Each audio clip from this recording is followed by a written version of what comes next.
Uh,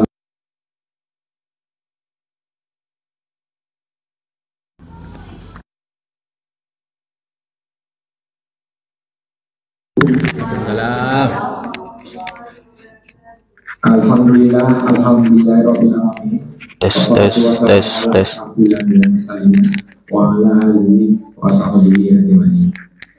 Yang saya hormati Pak Yujar yang hari ini mewakili kepala dinas, dia juga selaku Kadin Kebudayaan dan juga kepala museum. Dan yang saya hormati Pak Sarjan selaku Pamong Budaya, dan juga yang saya hormati terhadir bersama kita Ibu Kadin ITK.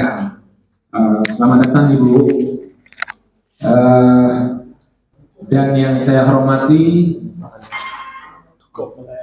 para peserta, terutama yang dari tokoh-tokoh masyarakat. Pastinya ini tokoh-tokoh yang peduli dengan sejarah, dan juga yang dari ibu-ibu guru, yang ibu gurunya pasti juga yang senang kepada budaya dan sejarah. Dan adik-adik mahasiswa yang tentunya hari ini pasti semangat ingin mendengarkan juga ini pemaparan dari narasumber terakhir kita mengenai Samudra Pasai. Baik, mungkin awalnya saya perkenalkan diri saya dulu. Saya Ramin yang hari ini diberi tanggung jawab untuk memoderatori seminar hari ini yang pada sesi 2 yang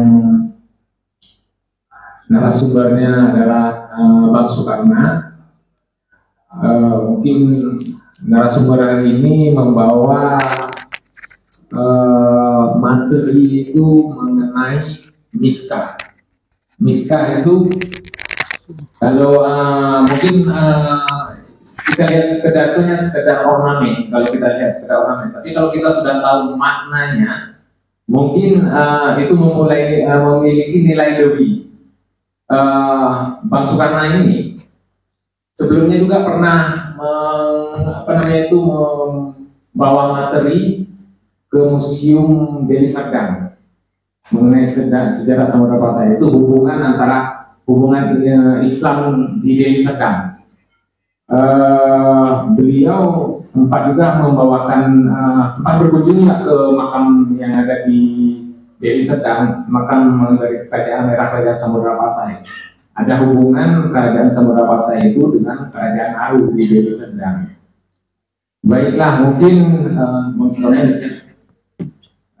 mungkin untuk menghemat waktu kita langsung saja Bang Soekarno bisa memaparkan materi dengan judulnya Ornamen Miskah Warisan Budaya Islam Samudra Pasai. Kepada Bang Soekarno, kami persilakan.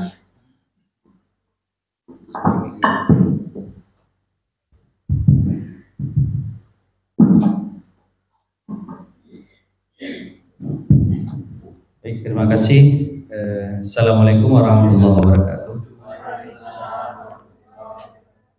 Alhamdulillahirabbil alamin, al-aqibatu lil muttaqin wa la 'udwana illa 'alal zalimin. Shalatu wassalamu ala asyrafil anbiya'i wal mursalin, sahibul minbari wal maqam wa tajul anbiya wa sayyid jamil anam wa ala alihi wa sahbihi ajma'in wa ba'du. Pertama-tama puji dan syukur selalu kita serahkan ke hadirat Allah, di mana pada hari yang berbahagia ini kita diberikan kesempatan hadir di tempat yang dimana tempat ini merupakan tapak terawal untuk pemerintahan zaman Samudra Pasai, yang mana diketahui pada zaman tersebut adalah zaman yang sangat dinamis, zaman yang panggung pertama sekali dakwah Islam di Asia Tenggara itu dikumandangkan dengan gagap gempita di bumi Pasai yang kita kenal pada hari ini. Kemudian selawat beriring salam selalu kita haturkan keharibaan Nabi besar kita yang mulia Rasulullah Muhammad sallallahu alaihi wasallam. karena berkat perjuangan daripada baginda Rasulullah Muhammad beserta kolega dan sahabat-sahabat beliau semua, Islam itu tersebar di seluruh pelosok dunia, termasuk di bumi kita ini. Islam itu disambut dengan penuh sukacita, penuh gagap gempita, penuh heroik oleh punggawa-punggawa besar di zaman kerajaan Islam Samudra Pasai semenjak abad ke-13 Masehi hingga abad ke-16 Masehi di masa itu. Salam hormat dan takdim yang pertama kepada Kepala Dinas Pendidikan dan Kebudayaan Kabupaten Aceh Utara diwakili oleh Bapak Kepala Bidang Dinas Pendidikan dan Kebudayaan Aceh Utara Bapak Yulizar. Kemudian penghormatan juga kepada Pamong Budaya Bapak Sarjan yang telah mengisi waktu pemaparan tadi di sesi pertama.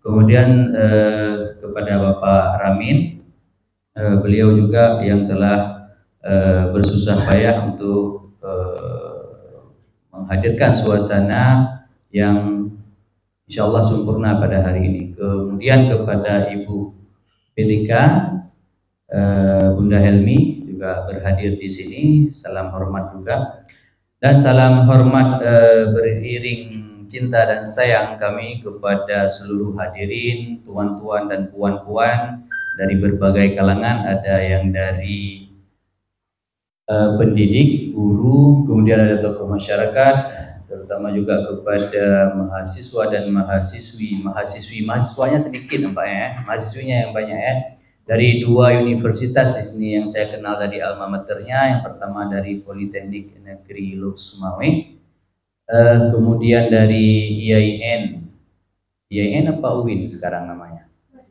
Masih IAIN ya? OTW UIN ya? IAIN Negeri Lok Sumawe yang insya Allah akan berubah namanya menjadi UIN Sultanah Naharasya di tahun ini katanya ya.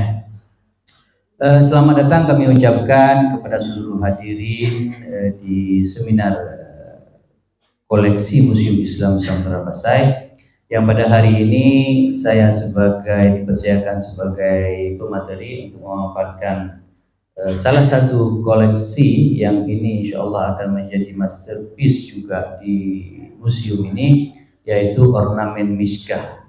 Saya angkat tema ornamen miskah menjadi warisan budaya Islam Samudra Pasai.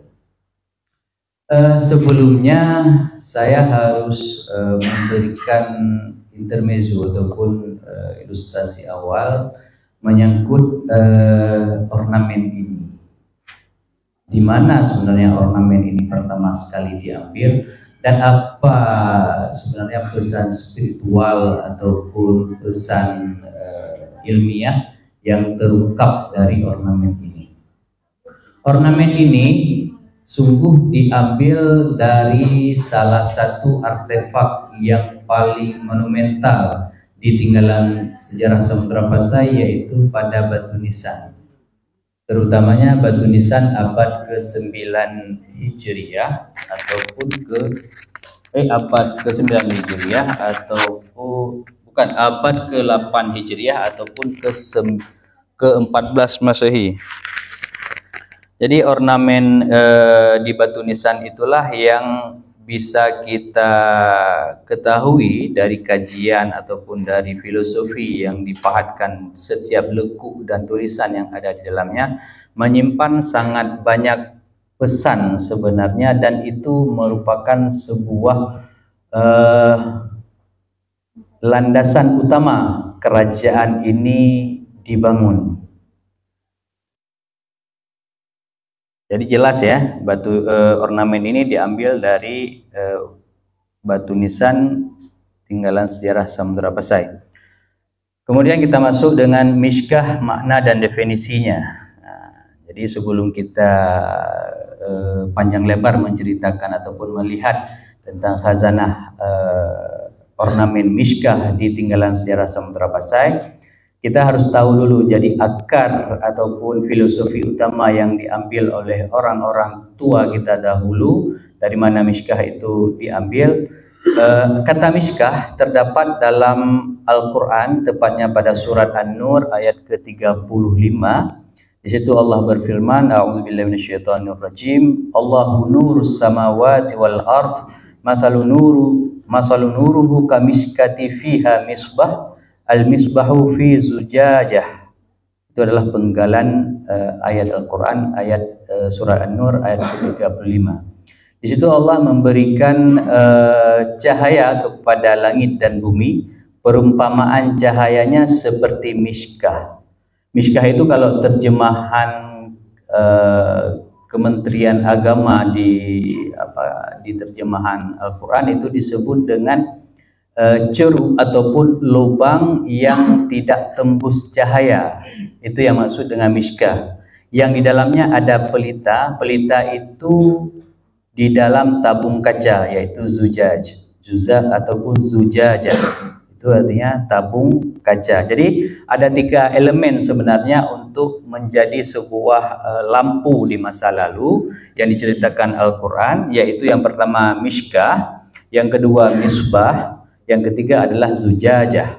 Jadi itu adalah 3 komponen yang tersusun untuk menjadikan itu sebagai lampu ataupun penerang. Ya, itu diilustrasikan dalam Al-Quran. Kemudian dari sisi etimologi, kata miskah mengilustrasikan sebuah sarana penerang yang mirip ceruk ataupun lubang, tidak tembus dinding. Jadi apabila misalnya kita lihat lampu-lampu zaman dahulu, itu dia bentuknya ada sumbu, kemudian ada pelita ataupun lilin yang untuk dibakar, kemudian ada kap ataupun pelindung daripada cahaya itu tidak ataupun angin itu tidak tembus ke dalam sumbu itu. Di mana di dalamnya diletakkan alat penerang. Dari sini apa yang disebut miskah bisa meliputi alat penerang semisal pelita, lilin, lentera ataupun kandil dan lain semisalnya. Abu Zakaria Al-Fara', ini adalah seorang al-imam Muslim dalam Islam, itu sangat terkenal. Abu Zakaria Al-Fara' dalam kitabnya yaitu Ma'ani Al-Quran, tentang kita memahami Al-Quran ataupun makna-makna Al-Quran, beliau wafat itu pada tahun 822 Masehi. Itu disebutkan al-mishkatul quwwati allati laysat binafadah. Jadi apa yang dimaksud dengan miskah itu disebutkan dalam kitab Ma'ani Al-Quran oleh Abu Zakaria. Ini miskah adalah ceruk ataupun lubang yang tidak tembus. Itu sudah disepakati. Jadi miskah itu adalah sebuah pelita ataupun lentera yang memiliki 3 elemen yang kita sebutkan tadi. Makna ini juga dikutip oleh Ismail Ahmad Al-Jauhari ataupun Al-Imam Al-Jauhari dalam kitab As-Sahihah. Kesimpulan umum, miskah adalah tabung atau kap kandil yang menyerupai ceruk, tidak tembus dinding, untuk sarana penerang yang meliputi semua komponen. Jadi itulah nama ataupun definisi miskah dalam pemahaman umat Islam dari semenjak abad ke-3 ataupun 2 Hijriah pada masa lalu. Kemudian dalam di Samudra Pasai, miskah itu ditempatkan biasanya pada ornamen-ornamen nisan tokoh yang berpengaruh di Samudra Pasai. Semisal makam daripada sultan-sultan, kemudian ada juga daripada ulama-ulama. Itu menyiratkan sebuah hal penting sebenarnya, bagaimana sebenarnya filosofi daripada penerang ini ditempatkan pada nisan kubur daripada tokoh-tokoh tersebut. Itu mungkin menandakan minimal ada 2 alasan itu untuk penempatan tersebut ataupun mencirikan ornamen itu dipusatkan pada artefak tinggalan sejarah Samudra Pasai. Yang pertama, sebagai pusat penyerahan Islam untuk wilayah Asia Tenggara dakwah, karena kita ketahui bahwa miskah ataupun lentera itu adalah penerang, di mana di situ membuktikan bahwa lentera ataupun penerang menjadi alasan utama kerajaan Samudra Pasai ini untuk menyinarkan Islam ke kawasan Asia Tenggara yang luas. Kemudian sebagai pelindung ataupun hafiz untuk kerajaan yang menjalin kerjasama dengan Samudra Pasai. Untuk lambang-lambang miskah mungkin ada beberapa keragamannya, yang ada yang ukurannya kecil, yang tidak ada inskripsi ataupun tulisan di dalamnya, ada juga yang memiliki inskripsi, ada tulisannya. Itu semisal yang bisa dilihat di bagian ini adalah miskah. Itu yang disebut dengan miskah, yang di dalamnya itu la ilaha illallah Muhammadur Rasulullah. Bahkan kata Allah itu dijadikan sebagai sumbu. Jadi itu menandakan bahwa Samudra Pasai menyinarkan agama tauhid untuk kawasan yang luas di Asia Tenggara. Itu minimal kita memiliki dua landasan utama. Miskah itu dibentuk pada ornamen nisan kubur tinggalan sejarah Samudra Pasai. Kemudian gelar penguasa Samudra Pasai yang sinergi makna penerang ataupun pelindung. Saya mungkin harus berdiri, Pak, agak sedikit pegal nih. Baik, sini mohon izin saya untuk berdiri di sini. Saya ada beberapa tokoh daripada penguasa Samudra Pasai, yang penguasa-penguasa ini memiliki sifat ataupun gelar yang sinergi ataupun yang memiliki kesamaan dengan ornamen miskah. Kita sepakati tadi bahwa ornamen miskah itu maksudnya adalah penerang ataupun kawasan yang tempat pertama sekali menyinarkan agama Islam. Yang pertama mungkin ada tokoh yang paling tua, nama beliau adalah Ibnu Mahmud, dan seorang lagi bernama Ibnu Khaddaji. Sebenarnya mereka ini bertiga, tapi satu orang lagi tidak disebutkan namanya, cuma tarikh wafatnya. Kemudian daripada sifat daripada tokoh tersebut yang paling menonjol adalah mahbub qulub al-khalaiq, yang artinya adalah orang yang dicintai oleh hati banyak orang. Jadi di situ bisa kita simpulkan juga bahwa orang yang dicintai oleh hati banyak orang itu mereka biasanya adalah seorang syekh ataupun guru, yang mana kita ketahui bahwa guru ataupun asatiz itu adalah sumber ilmu pengetahuan, dan ilmu pengetahuan itu adalah cahaya. Kemudian ada Sultan Malik As-Salih yang memiliki gelar An-Nasih. Salah satu sifat ataupun gelar daripada Sultan Al-Malik As-Salih itu adalah An-Nasih. Pengikutnya disebut dengan An-Nasihi, yang artinya adalah pemberi nasihat. Lengkapnya mungkin daripada inskripsi epitaf Sultan Al-Malik As-Salih adalah hadal qabru al-marhum al-maghfur at-taqiyun nasih al-hasibun nasibul karim al-abidul fatih al-mulaqab Sultan Malik As-Salih alladhi intaqala min Ramadan sanata 96 wa 600 min intiqalin nabawiyah saqallahu sarahu wa ja'alal jannata mathwahu bihurmati la ilaha illallah Muhammadar Rasulullah. Itu adalah penggalan lengkap daripada inskripsi epitaf Sultan Al-Malik As-Salih. Di antara sifat-sifat yang kita sebutkan tadi ada sifat An-Nasih, yaitu pemberi nasihat. Di sini disandingkan dengan sifat At-Taqi di bagian pertama, yaitu seorang yang bertakwa, yaitu At-Taqiyun Nasih, orang yang bertakwa lagi pemberi nasihat. Nasihat ini adalah pelita, nasihat ini adalah penerang bagi orang lain. Jadi takwa itu bukan untuk dirinya saja, tapi untuk juga rakyatnya ataupun orang-orang yang di bawah naungannya. Kemudian sifat terakhir pada beliau yaitu Al-Fatih, seorang futuhat, seorang pembebas.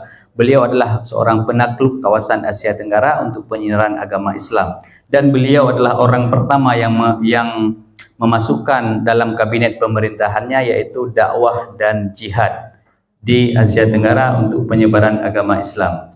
Tentang sosok Sultan Al-Malik As-Salih mungkin saya tidak perlu membahas panjang lebar karena sudah sangat familiar dan kita sangat tahu tentang karakteristik beliau dan seperti apa sepak terjangnya dan siapa beliau sesungguhnya. Itu diabadikan sekarang dalam sangat banyak monumen-monumen di tempat kita, bahkan di luar tempat kita.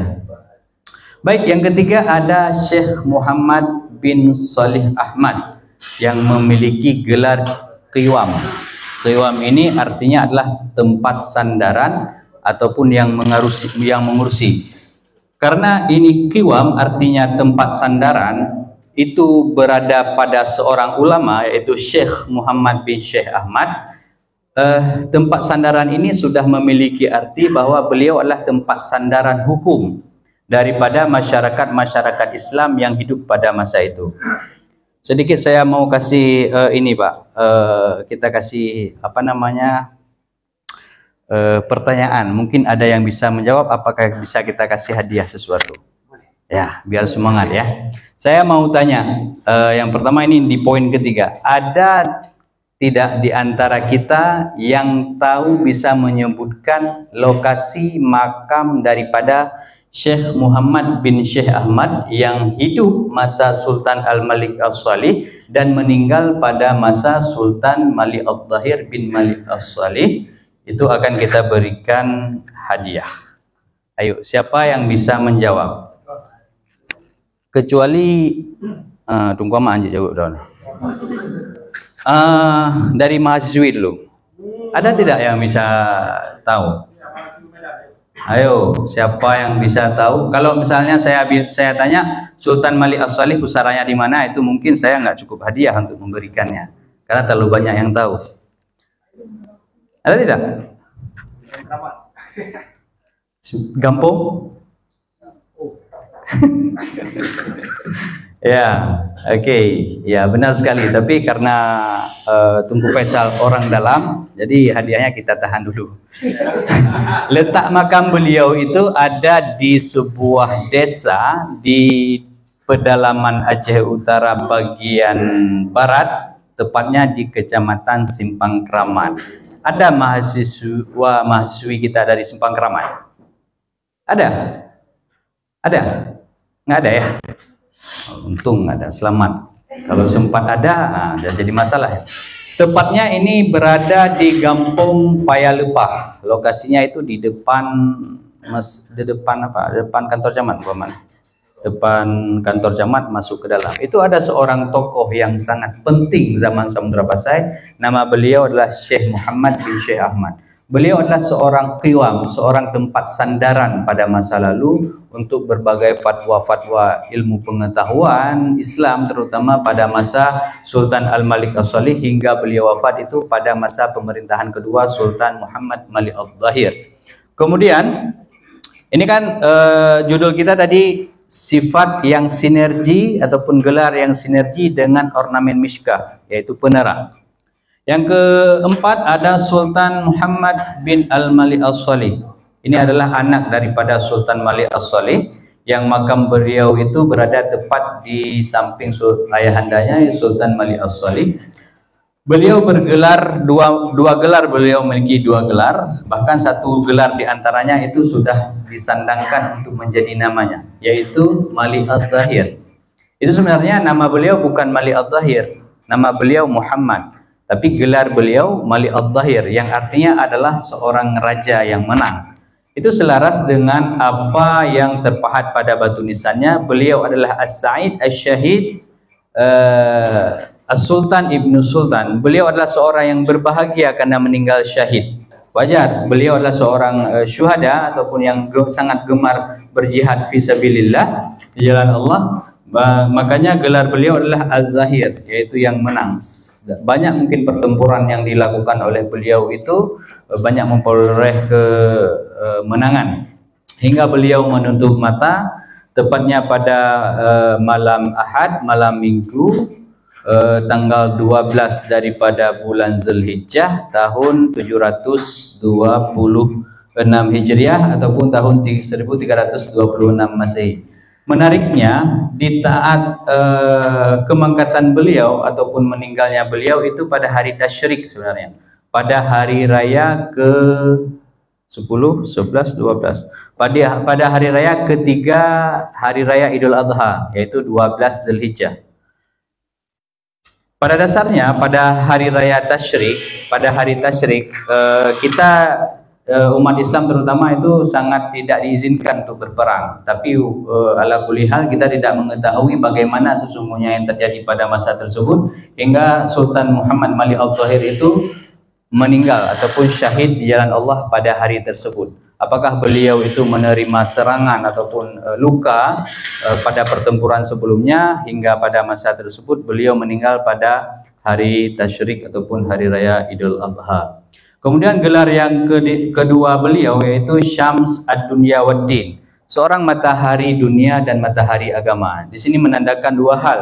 Yang pertama, matahari dunia, beliau penerang dunia, itu artinya beliau adalah seorang yang sangat paham tentang ilmu politik, makanya beliau itu adalah seorang pemimpin. Kemudian beliau adalah matahari agama, Syams ad-Din, yaitu matahari agama, yang menandakan bahwa beliau adalah seorang yang sangat paham tentang agama. Makanya beliau bisa kita bilang bahwa beliau adalah seorang umara dan beliau adalah seorang ulama. Kemudian yang ketiga ada Sultan Zainal Abidin I bin Sultan Ahmad bin Sultan Muhammad bin Al-Malik As-Salih, yaitu ayahanda daripada Nahrasyah. Di salah satu sudut pusara beliau itu ada semacam kata Bars ad-Dunya wad-Din, yang artinya purnama dunia dan agama.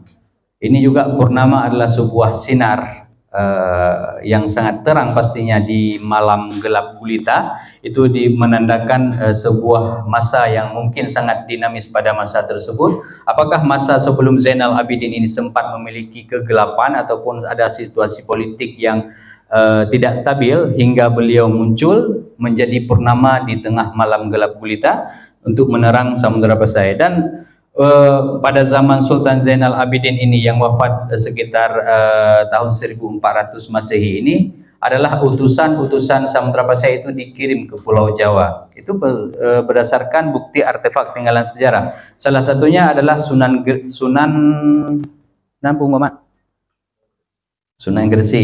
Gresik di Jawa Timur, ataupun nama beliau adalah Maulana Malik Ibrahim. Beliau adalah seorang seorang ulama yang ditugaskan oleh Sultan Zainal Abidin I ini untuk menyebarkan Islam di Pulau Jawa. Dan Maulana Malik Ibrahim itu adalah Maulana ataupun Sunan pertama di Pulau Jawa. Beliau yang paling tua. Ditandai dengan yang pertama, alasan kenapa kita mengakui bahwa Sultan tersebut ataupun Maulana Malik Ibrahim itu adalah utusan Samudra Pasai. Yang pertama adalah batu nisannya.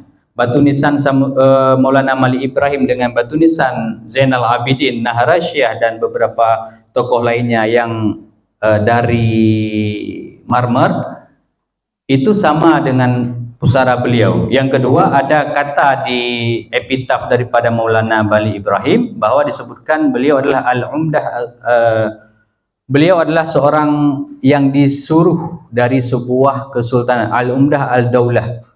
Jadi beliau adalah seorang yang disuruh dari sebuah dinasti ataupun pusat pemerintahan. Kemudian yang keenam ada Malikah Nahrasyah binti Zainal Abidin. Nahrasyah ini juga sudah pasti diketahui bagaimana kebesarannya. Mungkin salah satu gelar beliau yang sangat penting yaitu Rabakhsyah Khadiu, yang yang kata tersebut berasal dari bahasa Persia, artinya penguasa berhati pemurah. Dalam bahasa lain, dalam dialek lain disebutkan penguasa hujan gerimis. Maksudnya beliau adalah seorang yang sangat pemurah, mungkin sangat rendah hati, hingga apabila mungkin ada suatu kejadian yang menyedihkan, beliau sering menitikan air mata. Dalam kalimat lain, beliau adalah digelar dengan penguasa berhujan gerimis, gitu ya.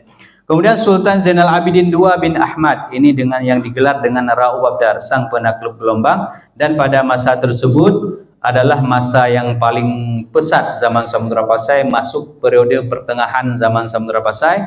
Dari beliaulah anak daripada ataupun penguasa-penguasa Samudra Pasai selanjutnya itu berasal daripada sulbi daripada Zainal Abidin bin Ahmad ini, yang menjadi penguasa Samudra Pasai hingga terakhirnya. Baik, kita lanjutkan lagi. Bisa naik, Pak? Saya naik aja. Udah jam 12 ya? Lanjut ya. Error.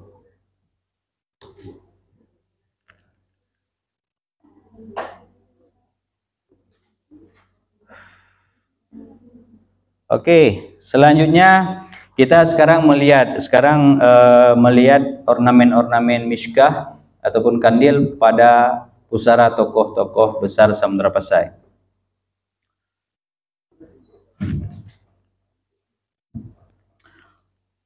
Ini mungkin di antara ornamen-ornamennya di batu nisan kubur, dan ini yang diambil untuk yang direpro di bagian bawahnya. Itu batu nisan ini.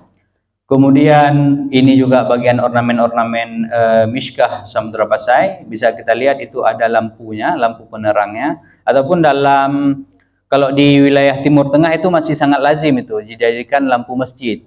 Bahkan ada penyebutan khusus memang di kalangan barat itu mosque lamp.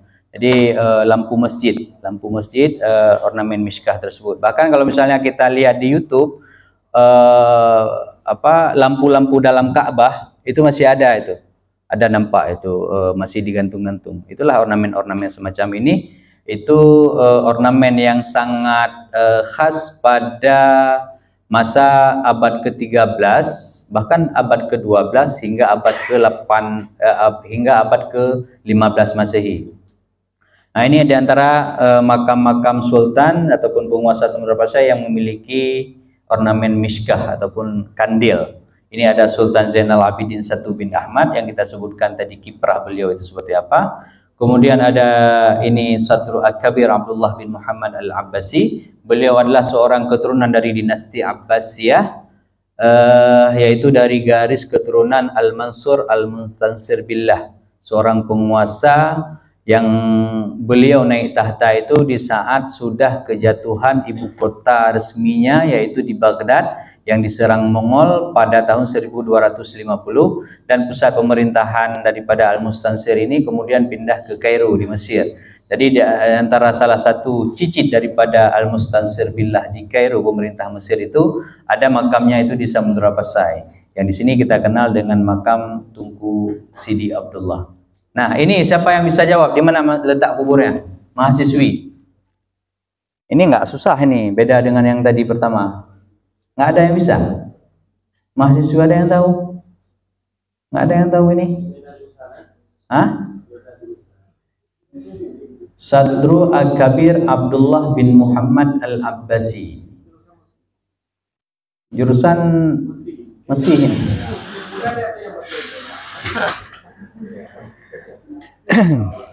Oke, selanjutnya ini makam Nahrasyah. Ini beliau Al-Malikah Al-Mu'azzamah Nahrasyah ataupun ratu yang di-Pertuan Agung bernama Nahrasyah binti As-Sultan As-Sa'id As-Syahid Zainal Abidin bin Sultan Ahmad bin Sultan Muhammad bin Al-Malik As-Salih.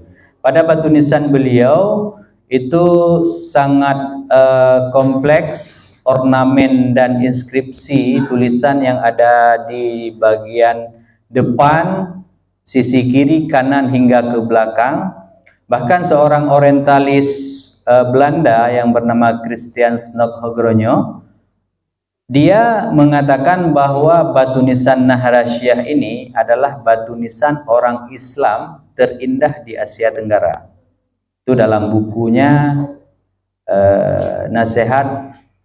Nasihat Snokhogronyo semasa kepegawaiannya pada pemerintahan Hindia Belanda. Itu disebutkan. Kenapa dia berasumsi seperti itu? Yang pertama mungkin dia melihat daripada konstruksi ataupun arsitektur monumen makam Nahrasyah. Ini sangat paripurna, sangat sempurna, terbuat dari batu pualam, marble stone, ataupun batu marmer yang diimpor dari Gujarat, dari India, dari Kambai. Kemudian ukurannya juga besar.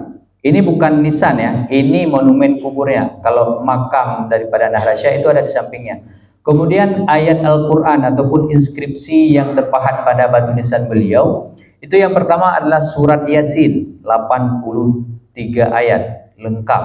Itu mengelilingi dari depan hingga mengelilingi bagian sisi kiri dan kanan makam Nahrasyah. Kemudian ada surat At-Taubah ayat 22, ayat 21 dan 22 yang artinya tentang pahala-pahala orang yang berjihad, janjikan surga oleh Allah. Kemudian ada surat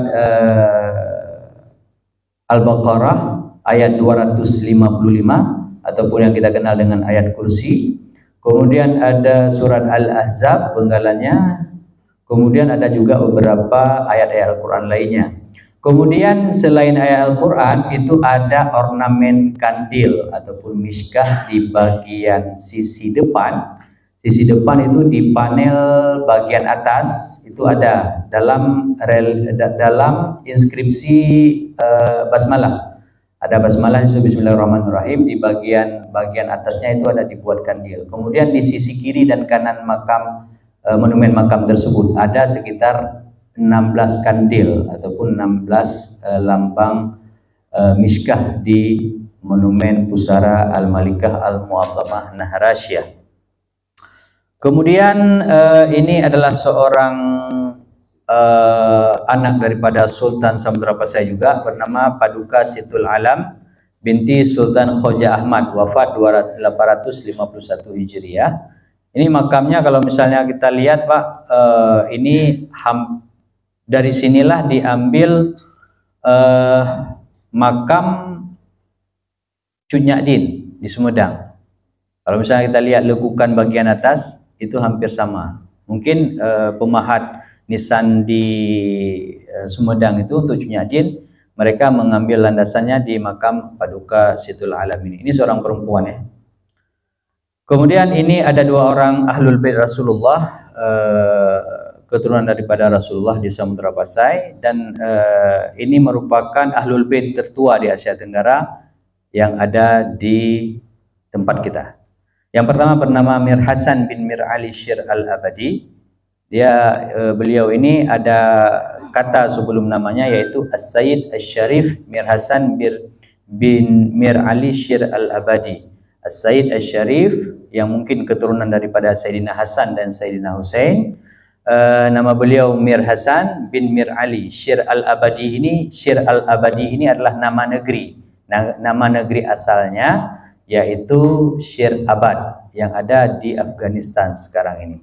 Kemudian yang kedua dalam satu komplek tersebut adalah Sayyid Imaduddin Ali bin Sayyid Izzuddin bin Ishaq Al-Husaini Al-Hasani.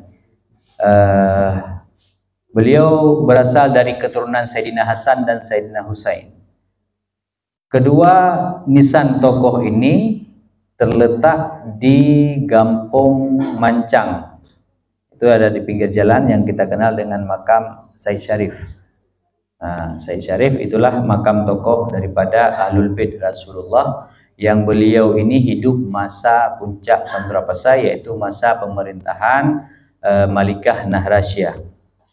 Kemudian ada dua orang tokoh lagi, yaitu yang pertama Naina Husamuddin bin Naina Amin. Ini juga ada lambang miskah. Ini di bagian tulisan basmalah juga tersebut. Kemudian ada Siti Jihan binti Al-Malik Al-Mu'azzam wal Amir Al-Mukarram Paduka Raja. Beliau adalah istri daripada Abdullah bin Muhammad Al-Abbasi yang tadi kita sebutkan, yang makamnya juga berada di Kutakrung. Beliau wafat pada tahun 816 Masehi, 816 Hijriah, 1414 Masehi. Kemudian ada miskah juga pada nisan daripada Nur Muhammad bin Muzaffar Shah. Kemudian ada tokoh yang disebutkan namanya, itu juga ada ornamen miskah di dalamnya. Kemudian ini adalah juga tokoh anonim, tidak disebutkan namanya, tapi ini miskah yang sangat menarik karena ini mungkin miskah terlengkap, baik arsitektur ornamennya, kemudian inskripsi di dalamnya ini sangat jelas, dan ini adalah produksi orang Samudra Pasai khusus ini. Kalau tadi ada sebagian yang diimpor. Misalnya batu-batu marmer itu banyak diimpor, walaupun ada yang dibuat di sini batu marmer. Tapi kalau ini khusus di Samudra Pasai, orang Samudra Pasai yang buat. Ini tokoh ini anonim. Beliau ini lokasi makamnya itu di pedalaman Aceh Utara bagian tengah, tepatnya di Gampong Alumirah, Kecamatan Nibung, Kabupaten Aceh Utara. Apa yang menarik mungkin daripada tokoh ini hidup pada masa Nahrasyah juga, meninggal pada hari Selasa hari Senin tanggal 12 daripada bulan Ramadan tahun 830 Hijriah 1427 Masehi ataupun setahun sebelum Nahrasyah meninggal. Ini beberapa hasil repro daripada orang Memiskah koleksi Museum Islam Samudra Pasai. Ini merupakan hasil reproduksi ulang daripada ornamen yang ada di artefak-artefak Tenggalan Sejarah Samudra Pasai yang sekarang itu tersimpan ataupun menjadi salah satu tata pamer dalam Museum Islam Samudra Pasai. Mungkin sekian dulu yang bisa kita paparkan ataupun hadirkan. Sudah jam 12, mungkin beberapa kesimpulan bisa kita tarik untuk hal ini.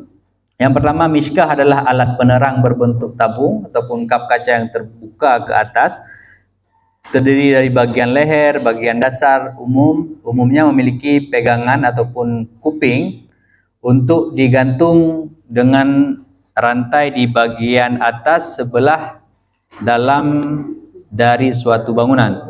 Kemudian ini juga diilhami dari ayat Al-Quran surat An-Nur tadi yang kita bacakan. Miskah menjadi salah satu objek kesenian Islam kemudiannya.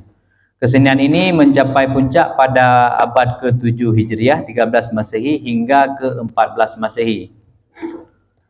Kemudian bentuk ataupun ornamen miskah ini diwarisi dari abad ke-7 Hijriah 14 Masehi, baik itu dari segi bentuk benda aslinya maupun dari bentuk visual pada benda kerajinan ataupun kriya, memastikan bahwa satu jenis ukiran hiasan pada batu nisan dan tugu makam peninggalan sejarah Samudra Pasai adalah bentuk yang mewakili atau memvisualisasikan miskah itu sendiri. Kemudian kemunculan ukiran miskah pada batu nisan dan tugu makam peninggalan sejarah Samudra Pasai tampak dominan dalam rentang waktu paruh pertama abad ke-9 Hijriah ataupun 15 Masehi hingga 10 Hijriah ataupun 16 Masehi. Jadi miskah itu hadir di ornamen Samudra Pasai, tinggalan sejarah batu nisan Samudra Pasai itu sebenarnya pada permulaan abad ke-15 Masehi, tepatnya pada tahun 1400 Masehi awalnya. 1401 hingga akhir Samudra Pasai pada tahun 1517. Pada masa Sultan Al-Malik As-Salih, pada masa Sultan Malik Al-Zahir dan beberapa sultan pada masa tersebut itu belum dikenal, belum tampak menonjol ornamen miskah di tinggalan sejarah Samudra Pasai. Jadi memasuki tahap puncaknya itu pada masa Sultanah Nahrasyah ataupun Mahlikah Nahrasyah. Mungkin segitu saja yang bisa saya paparkan dengan materi ini. Mungkin selebihnya